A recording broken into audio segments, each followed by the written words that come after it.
నమస్కారం. Yes news ప్రేక్షకులకు స్వాగతం.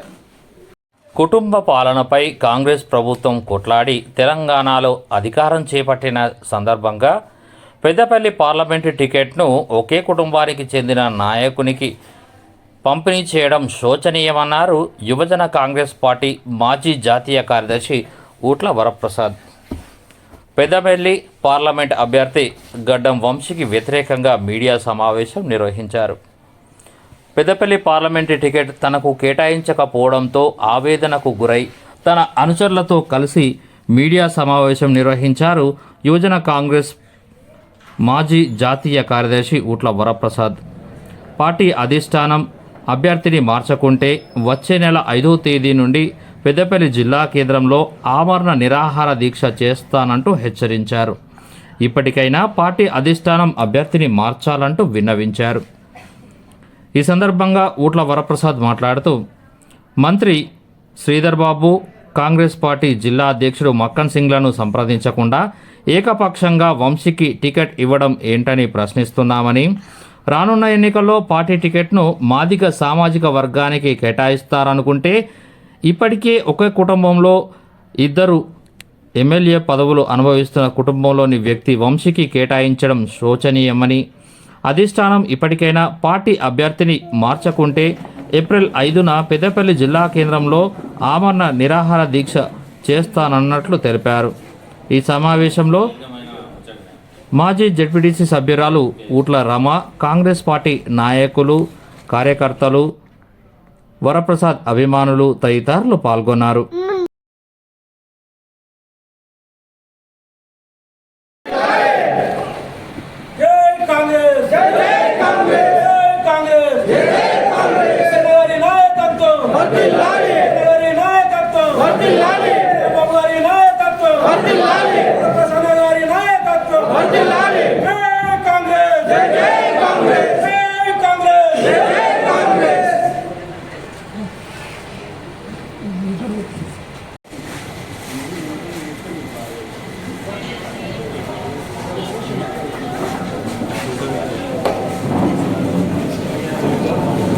విషయంలో ఏదైతే జరిగిందో ఆ పరిణామం తర్వాత నన్ను నమ్ముకున్నటువంటి కార్యకర్తలు కానీ లేదా నా అభిమానులు కానీ నా మిత్రులు కానీ శ్రేయోభిలాషులు కానీ చాలా ఫోన్లు చేసి బాధపడ్డారు. సరే,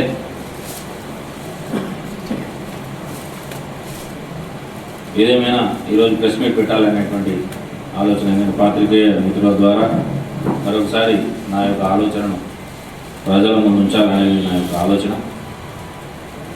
ఈ విషయం తెలిసిన వెంటనే నా శ్రేయోభిలాషులు కానీ మిత్రులు కానీ నా వాళ్ళందరూ కూడా ఈరోజు చాలామంది ఇక్కడ రావడం జరిగింది. వారందరికీ కూడా నేను పేరు పేరున శిరస్సు వహించి మీ అందరికీ కూడా నమస్కారాలు తెలియజేస్తా ఉన్నా. ఈ సందర్భంగా నేను ఒకటే చెప్పదలుచుకున్నా. కాంగ్రెస్ పార్టీ అంటే నాయకులను తయారు చేసేటువంటి ఒక ఫ్యాక్టరీ. కాంగ్రెస్ పార్టీ అంటే ఒక బలమైన సిద్ధాంతాలతో కూడినటువంటి పునాదులు కలిగినటువంటి పార్టీ. కాంగ్రెస్ పార్టీ అంటే ఈ పార్టీలోకి ఎంతోమంది వ్యక్తులు వస్తుంటారు, పోతుంటారు. అవసరాల కోసం, పదవుల కోసం, హోదా కోసం వచ్చే వాళ్ళు వస్తుంటారు, పోతుంటారు. కానీ కాంగ్రెస్ పార్టీ కార్యకర్త మాత్రం కాంగ్రెస్ పార్టీ జెండా ఎగిరితే చాలు, కాంగ్రెస్ పార్టీ ద్వారానే ఈ దేశానికి స్వాతంత్రం వచ్చింది, ఈ దేశానికి ప్రయోజనం చేకూరింది.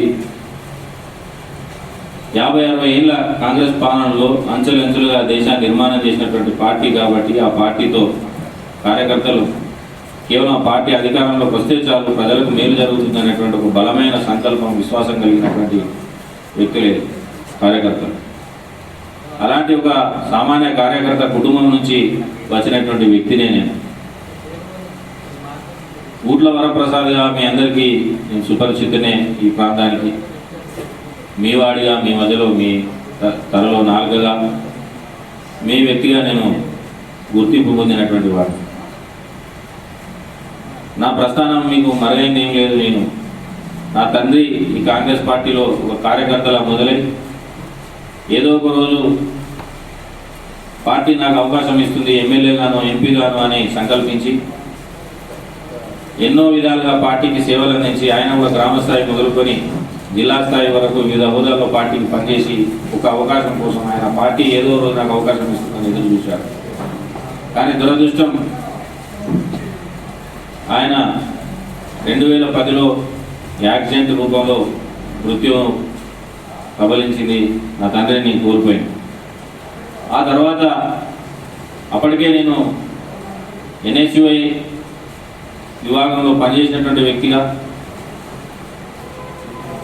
తెలుగుదేశం ప్రభుత్వం ఉన్నప్పుడు 2004కు ముందు 2002లో నేను కాలేజ్ అధ్యక్షునిగా, తర్వాత సుల్తానాబాద్ మండల బాధ్యునిగా, ఆ తర్వాత మరి కరీంనగర్ జిల్లాకు సంబంధించిన అంజనన్న జిల్లా ప్రెసిడెంట్గా, నేను వైస్ ప్రెసిడెంట్గా NSUI విభాగంలో తెలుగుదేశం అప్పుడు ఉన్నటువంటి తెలుగుదేశం పార్టీ ప్రభుత్వ వ్యతిరేక విధానాల మీద అనేక పోరాటాలు చేసి లాఠీ దెబ్బకి కేసుల పాలై జైళ్ల పాలై పోరాడినటువంటి సందర్భంలో 2004లో అధికారంలోకి రావడం జరిగింది కాంగ్రెస్ పార్టీ. ఆ తర్వాత మళ్ళీ నా తండ్రి గారు మరణించిన తర్వాత ఆయన ఆశయం నిరర్ధకం కావద్దని, ఏ పార్టీ జెండా నిలబడాలని ఆయన కష్టపడ్డాడు, ఏ పార్టీ జెండా నిలబడాలని ఆయన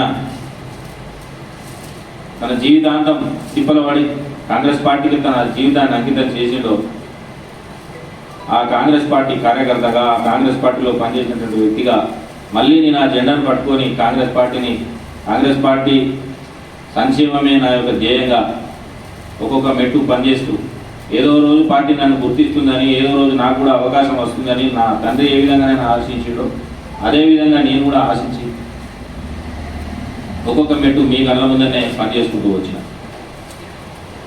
నేను అసంఘటిత వర్గాలకు సంబంధించిన INTUC జిల్లా యోజన అధ్యక్షునిగా, మండల అధ్యక్షునిగా సుల్తానాబాద్, పెద్దపల్లి డివిజన్ ఇన్ఛార్జిగా, పెద్దపల్లి INTUC ఉపాధ్యక్షునిగా, అలాగే రాహుల్ గాంధీ గారు పెట్టినటువంటి ఏదైతే ట్రాన్స్ఫర్మేషన్ సిస్టమ్ ఉందో ఆ ట్రాన్స్ఫర్మేషన్ సిస్టంలో అంటే ఎన్నికలతో అంటే నామినేటెడ్ పదవులు లేవు, ఎన్నికల ద్వారానే పదవులని రాహుల్ గాంధీ గారు ఒక కొత్త విధానాన్ని పెడితే ఆ విధానంలో పెద్దపల్లి అసెంబ్లీ అధ్యక్షునిగా ఎన్నికల్లో పోటీ చేసి అసెంబ్లీ అధ్యక్షునిగా గెలవడం జరిగింది.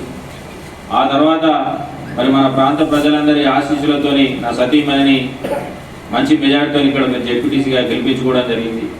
ఆ తర్వాత నా ఆలోచనలో పెద్దపల్లి పార్లమెంట్ అనేది ఉంది కాబట్టి పెద్దపల్లి పార్లమెంట్ అధ్యక్షునిగా నేను నిలబడడం జరిగింది. ఎన్ని ఇబ్బందులైనా తట్టుకొని ఆ ఎన్నికల్లో కార్యకర్తల మద్దతు కోసం వెళ్ళినప్పుడు కార్యకర్తలు అందరూ ఆశీర్వదించి నన్ను పార్లమెంట్ అధ్యక్షునిగా గెలిపించడం జరిగింది. ఆ తర్వాత పార్టీ నా సేవలను గుర్తించి నన్ను జాతీయ కార్యదర్శిగా చేసి ఆంధ్రప్రదేశ్ రాష్ట్రానికి, కర్ణాటక రాష్ట్రానికి, తమిళనాడు రాష్ట్రానికి, పాండిచేరి రాష్ట్రానికి వివిధ కార్యక్రమాలు నిర్వహిస్తూ ఇన్ఛార్జ్ బాధ్యతలు నిర్వహించి ఆ తర్వాత కాశ్మీర్ నుంచి కన్యాకుమారి నుంచి అస్సాం వరకు జరిగినటువంటి యువజన కాంగ్రెస్కు సంబంధించిన అనేక కార్యక్రమాల్లో బాధ్యతగా నేను బాధ్యతలు చేపట్టి బాధ్యతలు నిర్వహించి ఆ తర్వాత ఇప్పుడు ప్రస్తుతం రాష్ట్ర కాంగ్రెస్ పార్టీలో ట్రైనింగ్ విభాగంలో కొనసాగుతున్నటువంటి వ్యక్తిగా నేను మీ ముందున్నాను. అంటే ఎప్పుడు కానీ కాంగ్రెస్ పార్టీ జెండా ఎగరాలనే కోరుకునేటువంటి వ్యక్తుల్లో నేను మొదటి వ్యక్తిగా ఈ ప్రాంతం నుంచి నిజాయితీగా నికార్సైనటువంటి కాంగ్రెస్ కార్యకర్తగా నేను ఉన్నానని గర్వంగాను గౌరవంగాను చెప్పుకోదలుచుకున్నాను. ఈ సందర్భంగా ఎంపీ టికెట్కు సంబంధించినటువంటి విషయాన్ని ముఖ్యంగా ప్రస్తావించారు. పార్టీ నేను చేసినటువంటి సేవలను గుర్తిస్తుందని స్థానిక నాయకులందరి మద్దతుతో, స్థానిక శాసనసభ్యులందరి మద్దతుతో పార్లమెంట్ టికెట్ కోసం నేను అప్లై చేసుకోవడం జరిగింది. పార్టీ కూడా నా అభ్యర్థిత్వాన్ని పరిశీలించడం జరిగింది. పెద్దలు శ్రీధర్బాబు గారి ఆశీస్సులతోని, మన ప్రాంత నాయకుడు మన విజయన గారి ఆశీస్సులతోని, మన జిల్లా కాంగ్రెస్ పార్టీ అధ్యక్షులు మక్కన్ సింగ్ గారు, రామగుండం శాసనసభ్యుల యొక్క ఆశీస్సులతోని, అలాగే మా పెద్దలు ప్రేమ్సాగర్ రావు గారు మంచిర్యాల శాసనసభ్యులు, మన సతీమణి DCC అధ్యక్షులుగా మంచిర్యాల జిల్లా అధ్యక్షులుగా ఉండి వారి యొక్క ఆశీస్సులతోని, అలాగే అడ్లూరు లక్ష్మణ్ కుమార్ గారు చీఫ్ విప్ గారు ధర్మపురి శాసనసభ్యులు వారి యొక్క ఆశీస్సులతోని తప్పకుండా నాకు అవకాశం వస్తుందని, ఈసారి పెద్దపల్లి పార్లమెంటు ప్రజలు కానీ, ప్రత్యేకంగా పెద్దపల్లి అసెంబ్లీ ప్రాంతానికి సంబంధించినటువంటి ప్రజలు కానీ, అభిమానులు కానీ, కార్యకర్తలు కానీ, కాంగ్రెస్ పార్టీ కార్యకర్తలు కానీ అందరూ ఆశించారు తప్పకుండా ఇతర ప్రసాద్కి అవకాశం వస్తుంది. ఎందుకు శ్రీధర్ బాబు గారి ఆశీస్సులు ఉన్నాయి కాబట్టి తప్పకుండా ఈసారి అవకాశం వస్తుంది. ప్రసాద్కు టికెట్ రావడమే న్యాయమని ప్రతి కార్యకర్త కోరుకున్న సంగతి కూడా మీ అందరికీ తెలుసు. ఈ సందర్భంలో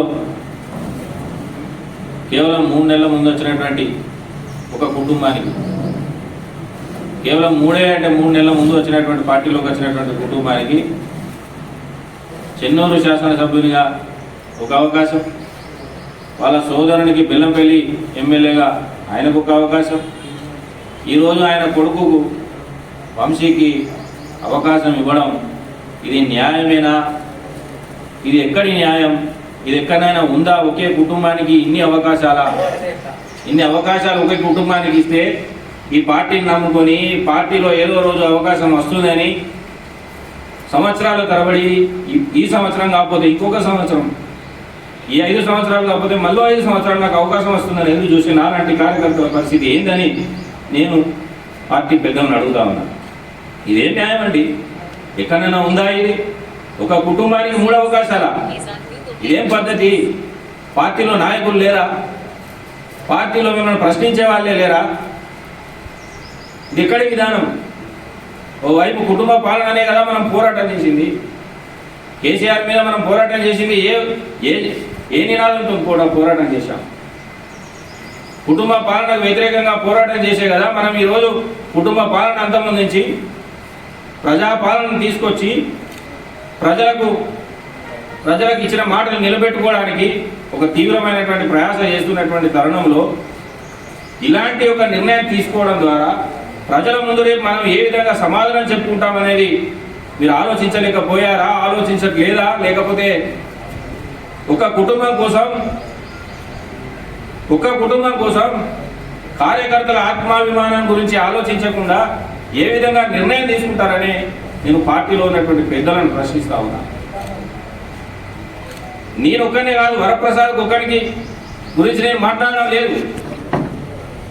వరప్రసాద్ ఒక్కడి గురించి నేను మాట్లాడడం లేదు, నా గురించి నేను మాట్లాడుకోవడం లేదు. నాలాగా ఏదో రోజు ఈ పార్టీలో అవకాశం వస్తుందని, ఈ టర్మ్ కాకపోతే ఇంకొక టర్మ్ అని సంవత్సరాల తరబడి ఎదురు చూస్తున్నటువంటి కార్యకర్తల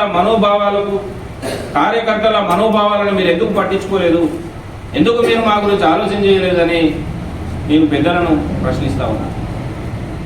ఈ ప్రాంతానికి సంబంధించినటువంటి నాయకుడు, మా అందరి అభిమాన నాయకుడు, గత 2 దశాబ్దాలుగా పార్టీని కంటికి రెప్పలా కాపాడుకున్నటువంటి నాయకుడు, మంత్రివర్యులు, మా అందరి నాయకుడు శ్రీధర్ బాబు గారి ఆలోచనను కూడా మీరు పరిగణలోనికి తీసుకురా.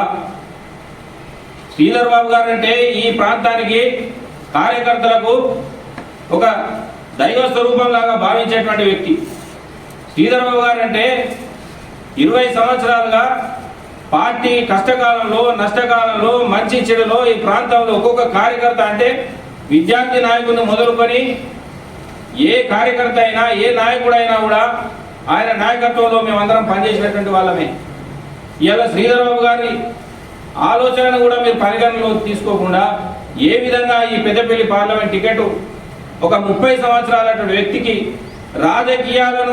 రాజకీయాల గురించి తెలియనటువంటి ఒక వ్యక్తికి, కేవలం 3 నెలల ముందు వచ్చినటువంటి వ్యక్తికి, ఒక్కో కుటుంబంలో 2 అవకాశాలు ఇచ్చిన, 3వ అవకాశంగా ఇవ్వబడినటువంటి ఆ వ్యక్తికి మీరు ఏ విధంగా అవకాశం ఇచ్చారు? పెద్దలు శ్రీధర్ బాబు గారి మాట అంటే కూడా మీకు గౌరవం లేదా అని చెప్పి నేను కొంతమంది పెద్దలను అడుగుతా ఉన్నా. అదే మాదిరిగా ఆయన ఒక్కడే కాదు, ఇవాళ శ్రీధర్ బాబు గారు అంటే ఆషామాషి వ్యక్తి కాదు. ఆయన జిల్లా కాంగ్రెస్ పార్టీ అధ్యక్షుడు, ఒక శాసనసభ్యుడే కాదు, జిల్లా కాంగ్రెస్ పార్టీ అధ్యక్షుడిగా ఆయన పార్టీకి సేవలు అందించినటువంటి వ్యక్తి.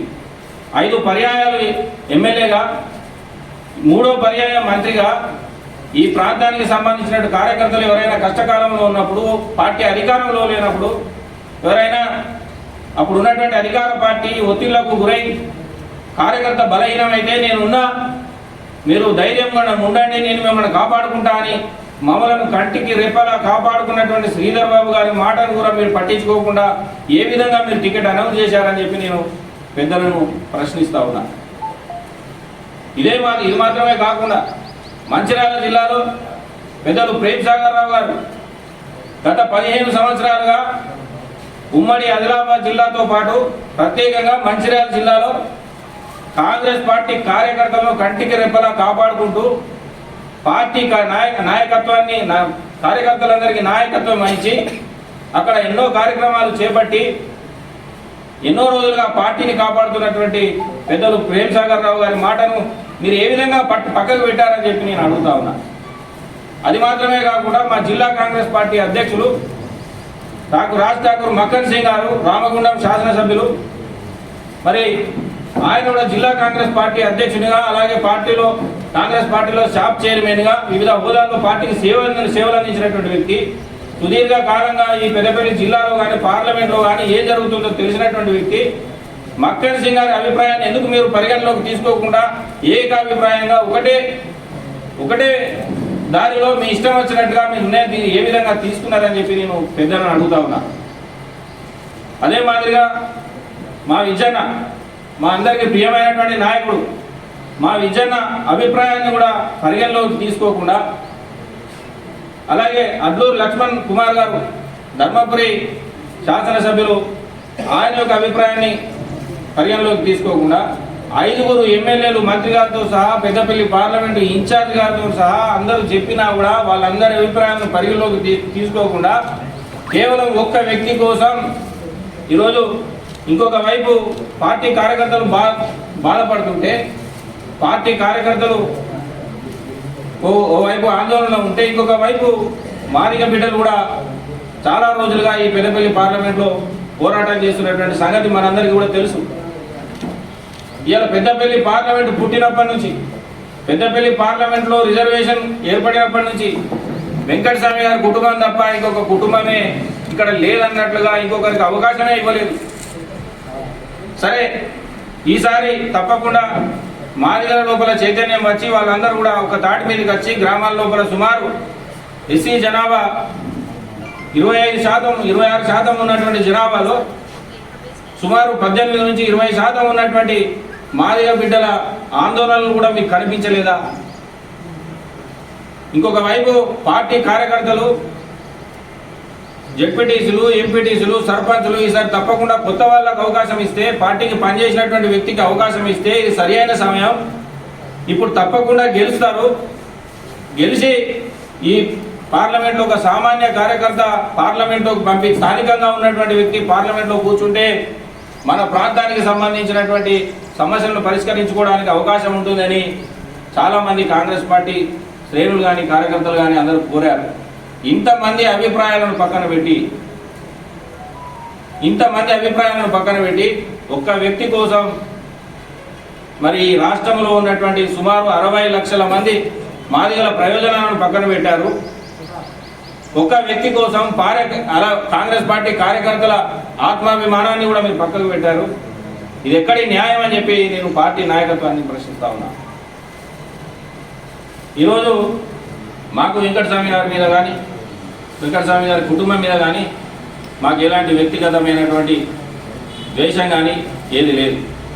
కానీ ఈరోజు వాళ్ళ కుటుంబంలో 2 అవకాశాలు వచ్చిన తర్వాత 3వ అవకాశం కోసం కూడా వాళ్ళు తాపత్రయపడడం ఏదైతే ఉందో ఇది దారుణమైనటువంటి ఆలోచన అని చెప్పి మరి ఆ కుటుంబానికి అనిపించలేదా? నాకైతే ఆశ్చర్యం కలుగుతూ ఉంది.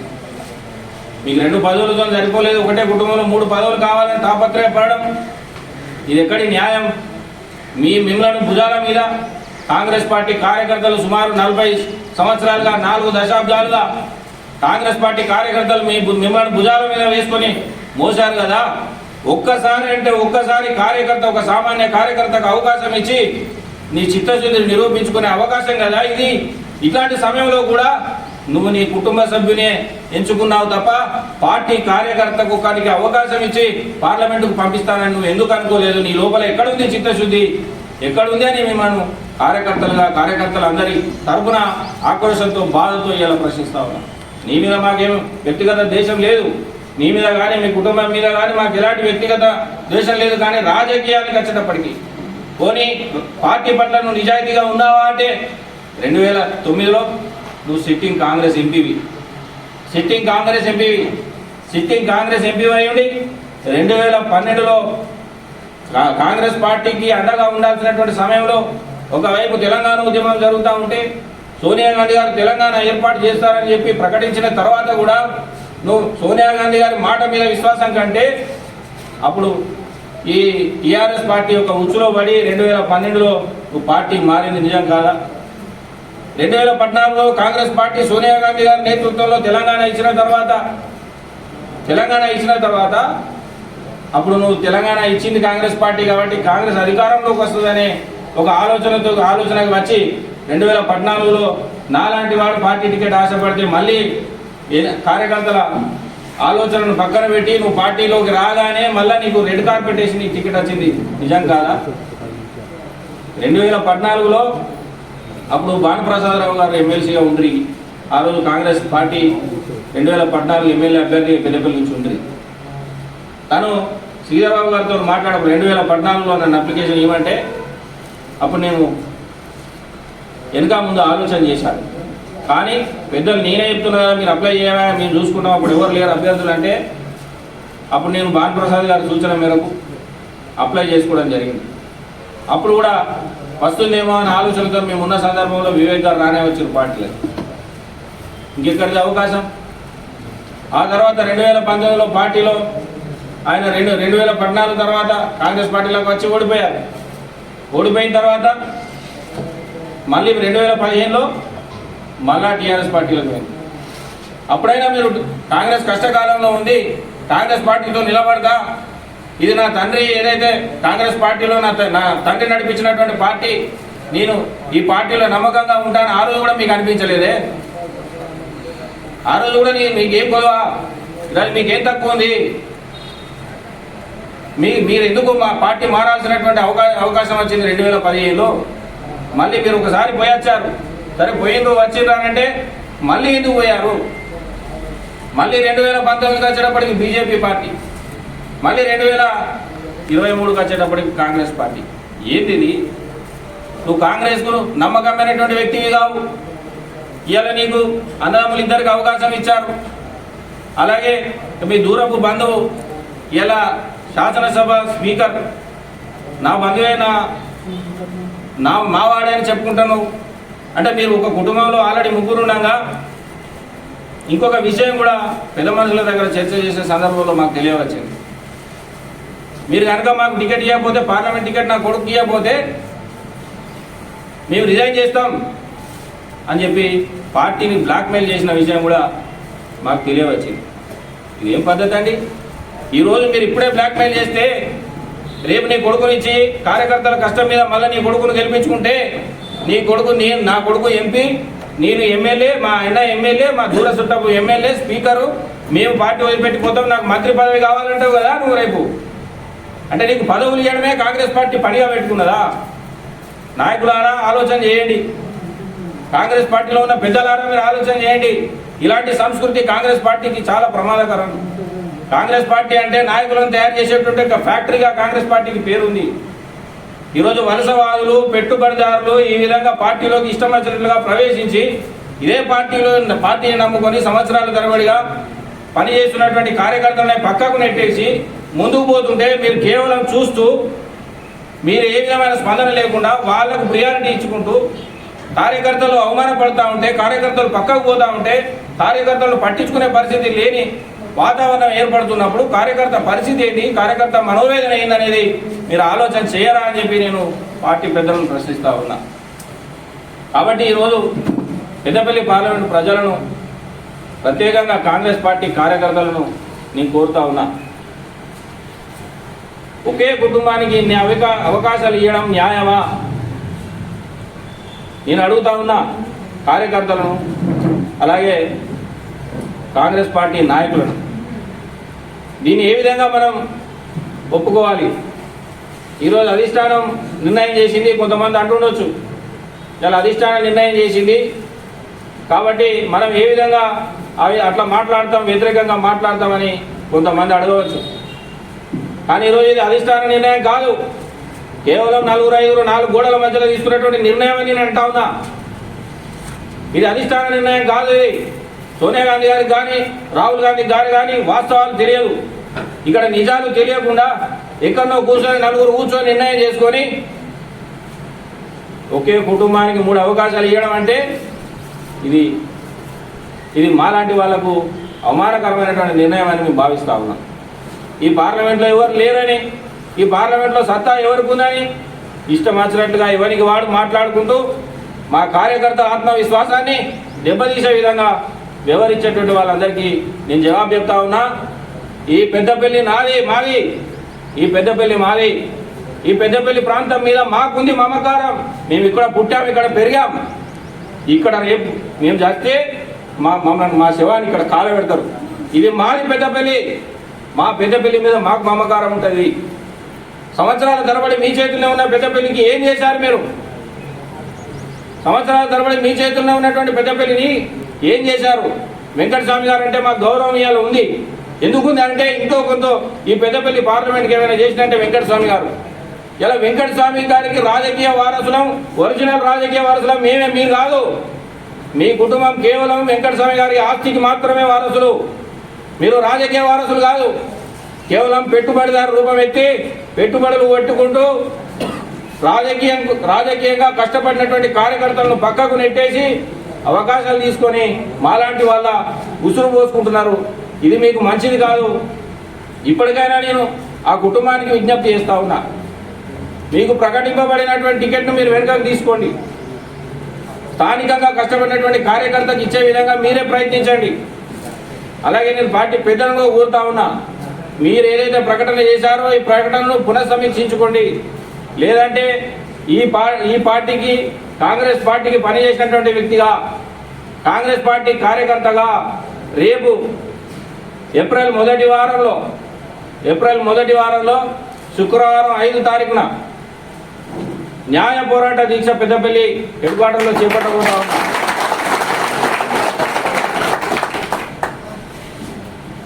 ఏప్రిల్ మొదటి వారంలో 5 తారీఖు శుక్రవారం రోజున పెద్దపల్లి హెడ్ క్వార్టర్లో ఒక అన్యాయం పొందినటువంటి కాంగ్రెస్ పార్టీ కార్యకర్తగా, ఏళ్ల తరబడి అవకాశం ఎదురు చూసినటువంటి కార్యకర్తగా, ఏళ్ల తరబడి 2 తరాలుగా నా తండ్రి ఎదురు చూశాడు అవకాశం కోసం, కానీ వెంకటస్వామిని గెలవలేకపోయాడు.